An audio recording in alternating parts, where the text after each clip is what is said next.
Naomi Brown, and I'm the Director of Residence Life and Housing. I'm going to talk about how you get housed in your housing placements. So as a new student, what you do is you fill out a housing form when you turn in your deposit, and then we get all those, and that's where you list your preferences for where you'd like to live on campus, if there's a specific area you want to live in, if there's a specific person you've met that you want to live with. You put all that there, as well as some of your traits or interests, so we know who to give you as a roommate.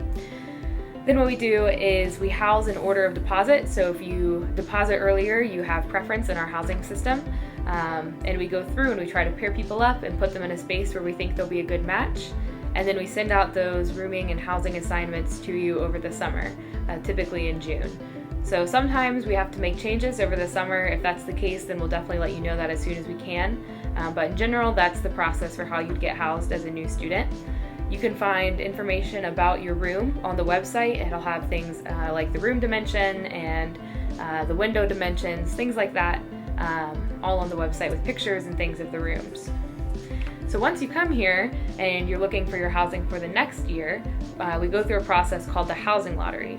So after spring break each year, we'll have a series of meetings that you choose one of those meetings to go to, and that'll have all sorts of information about going through the housing process.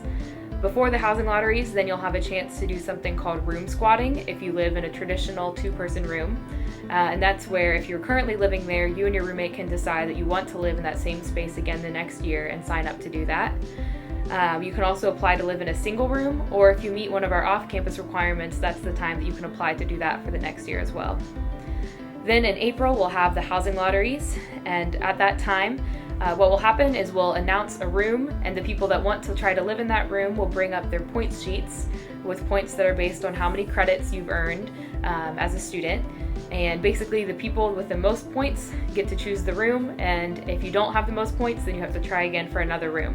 So the first housing lottery will be for the upper division spaces, which include Manoia and all of the houses and apartments on campus.